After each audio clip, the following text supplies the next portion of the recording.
सभी को जय मसीह की। Jesus through out the Bible episode 9 में आप सभी लोगों का स्वागत है। परमेश्वर आप लोगों को आशीषित करे, अनुग्रहित करे। आज मैं आप लोगों के सामने रूत की पुस्तक से बात करना चाहता हूं कि रूत की पुस्तक में हम यीशु मसीह को किस प्रकार से देख सकते हैं। रूत की कहानी या रूत की पुस्तक आप लोगों ने पढ़ी होगी, लेकिन फिर भी मैं एक छोटा सा परिचय रूत के विषय में देना चाहूंगा।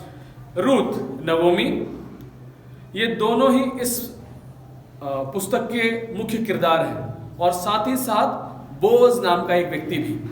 ज्यादातर आप लोगों ने इस पुस्तक से जो प्रचार सुने होंगे वो प्रचार अधिकतर ऐसे होंगे कि छुड़ाने वाला, यीशु मसीह बचाने वाला, यीशु मसीह हमको बंधनों से छुड़ाने वाला। लेकिन मैं आप लोगों के विषय में आज एक अलग यीशु मसीह को रूत की पुस्तक से प्रस्तुत करना चाहता हूं।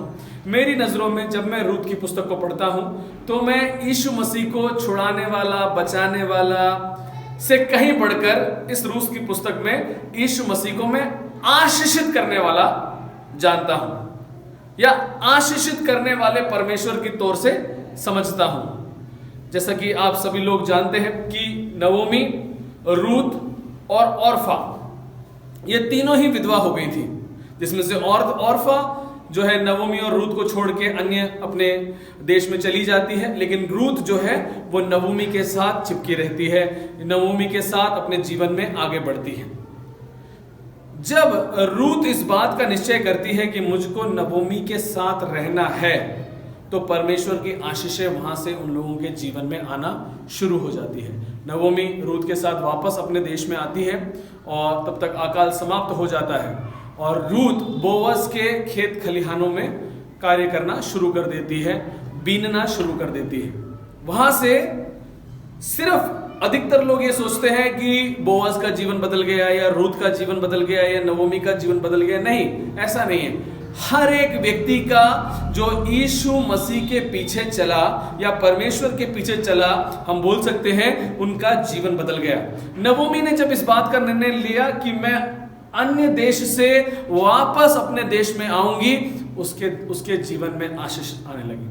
मैं हमेशा वो खोई हुई भेड़ का दृष्टांत याद करता हूं, खोए हुए सिक्के का दृष्टांत याद करता हूं या उड़ाऊ पुत्र के जीवन का दृष्टांत याद करता हूं, जहां पर लौट के कोई आता है और जब कोई लौट के आता है परमेश्वर की उपस्थिति में तो वो आशीषित होता है, अनुग्रहित होता है। मैं ये नहीं कहता हूं कि मसीह जीवन में कमियां, बीमारियां, रोग या परेशानियां नहीं होती हैं, लेकिन जो उसमें टिकता है, जो उसमें बढ़ता है, यीशु मसीह उसको आशीषित करता है, अनुग्रहित करता है।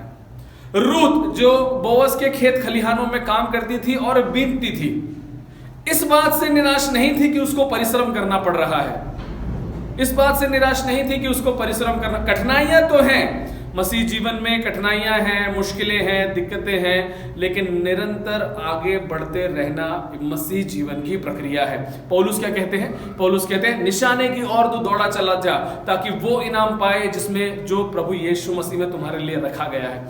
परिश्रम करता जा, प्रतिफल की चिंता ना कर, फल की चिंता ना कर, निरंतर विश्वास में काम को करता जा, परमेश्वर तुझे आशीषित करेगा। रूत को परमेश्वर ने वहां से आशीषित करना शुरू कर दिया।